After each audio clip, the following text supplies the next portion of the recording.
यदि आप ब्रह्मचर्य नहीं है तो आप में स्वाभाविक ये कमियां जागृत होंगी जो अध्यात्म में चलने ही नहीं देंगी। ब्रह्मचर्यहीन के लक्षण, जिन्होंने ब्रह्मचर्य का नाश किया है, अपने आप जांच लेना। उसके अंदर बार बार काम पीड़ा जागृत होगी, उसका विचार कामाशक्त होगा, पहला लक्षण। बस उसकी बार बार वृत्ति काम की आएगी, बार बार पीड़ा हृदय में काम भोग की प्रेरणा देगी। क्रोध की बात करें, जब तक ब्रह्मचर्य नहीं ना, सन्नाटक होता रहता है बच्चा। जो धारणा करने की सामर्थ्य सुना, वो एकदम भाव ब्रह्मचर्य में। थोड़ी देर में सो जाना, थोड़ी देर में चेहरे बुझे हुए, काय अंदर कई प्रश्न उत्तर, अंदर कई वासनाएं, ये सब मिटा दो। इनको मिटाने के लिए अवसर मिला है। एक नियमावली, जो समय उठने का उसी समय उठे, जो समय का शयन का वही समय, जो आहार का बस ठीक आहार के समय थोड़ा आहार ले लो। कम ब्रह्मचर्य नजर आता है। शर्माने की बात नहीं है, यही से सुधार होता है। वो तनाव मुक्त, मुख प्रसन्न, तन तेज विराजा, कीने रामचंद्र कर काजा। मुख प्रसन्न होता है क्योंकि भगवान भगवत कार्य में लगा है ना। गंदे आचरण वाला कभी किसी को देख लेना, उसका चेहरा ही ऐसा। अब कितनी नौ किशोर अवस्था, बिजली की तरह शरीर में स्फूर्ति, एकदम चमकता हुआ चेहरा। ब्रह्मचारी के चरण ऐसे पड़ते हैं जैसे आग में पड़ते हैं, क्योंकि ब्रह्मचर्य होता है। अब ये अवस्था ब्रह्मचर्यहीन करने की, और ये कह रहा पहले से हम कर रहे हैं, इसीलिए जब इस विषय आता तो कहते भैया सावधान हो जाओ, ना ये डॉक्टर जानते हैं और ना तुम्हारे सलाहकार जानते हैं, तुम खुद बताओ। अब जैसे बच्चा, खुद देखो तुम्हारी हालत क्या है। जो बच्चे गलत चेष्टाएं करते हैं वो खुद देखें उनकी हालत क्या है। सबसे बड़ी हानि की स्मृति जाने लगती है, बड़ी हानि की स्मृति जाने लगती है, उनकी स्मृति में दम नहीं रहता। दूसरी, शरीर के जोड़ों से, क्योंकि वो एक बहुत बड़ी शक्ति है ना। तो अब वो जोड़, वो कहीं एक जगह नहीं, जैसे कि भाई पित्त की थैली, ऐसे कोई ऐसा नहीं, पूरे शरीर में आपके।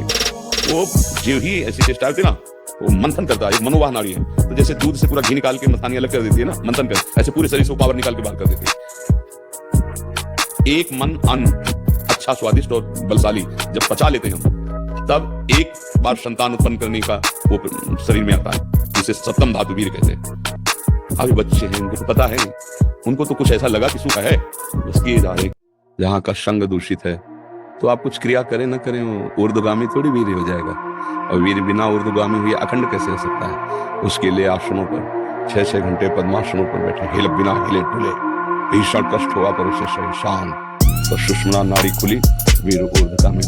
प्राणायाम के द्वारा प्राणों का संयम, शरीर को व्यायाम के द्वारा स्वस्थ, आसनों के द्वारा वश में कर लेना, आहार के द्वारा पवित्र बुद्धि करना, इंद्रिय भोगों का दृश्य श्रवण संभोग, इनसे दूर रहना, इंद्रियां पवित्र, तब जाके वीर ऊर्ध्वगामी होता। उसे कहते हैं अखंड ब्रह्मचारी। फैली है ब्रह्मचर्य की, और जब वो ओवर हो जाती है तो वो हट जाती है। ऐसा धारणा बैठा, ऐसा नहीं है। जिन लोगों को ऐसा लगता है कि ये ब्रह्मचर्य रहा ही नहीं जा सकता, जिन लोगों को ये भावना है कि ये नष्ट ही हो जाएगा, कह रहे कि जैसे अपने लोग कसम खा ले कि हम ऐसा नहीं करेंगे, तो 2 दिन 4 दिन का जो आपका अभ्यास है वो तो आप रोकेंगे, लेकिन जब वो महीना 15 दिन होगा तो आपके अंदर फिर प्रमाद स्थिति आएगी। अगर उस स्थिति में आप क्रिया ना करें, कुछ दिन सह जाएं, तो उसका कुछ दिन जो आपका अभ्यास रहा है वो आपको भ्रष्ट करता रहेगा, स्वाभाविक बिना क्रिया। तो आपको घबराना नहीं है, आप धीरे धीरे क्रमशः ठीक हो जाएंगे।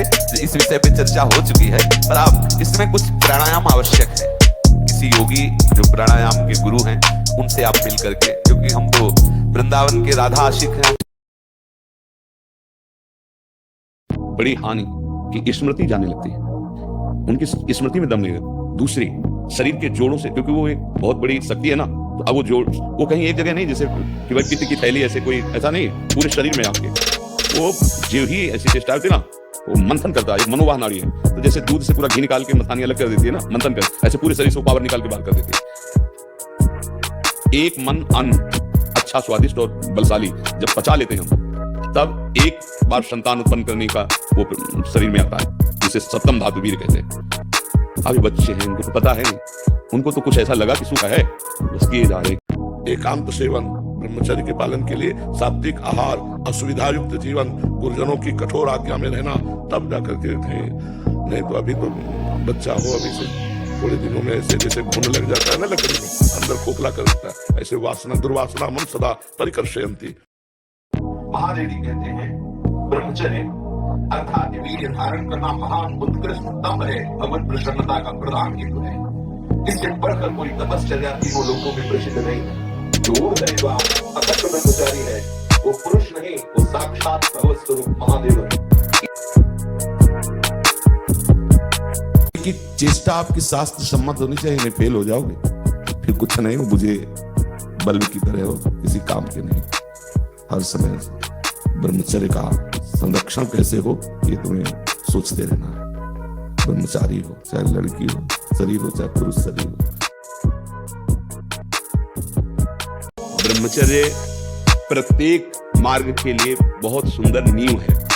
चाहे वो गृहस्थ में जाए, चाहे किसी खेल में जाए, किसी का गांव में पहले तो 10-20 पहलवान होते ही थे।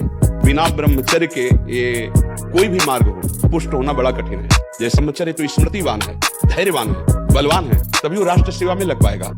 ऐसे पूरे शरीर में, इस पांच भौतिक देह में कहीं भी देख लो, जैसे पित्त की थैली है और ऐसे कहीं वीर की थैली नहीं है।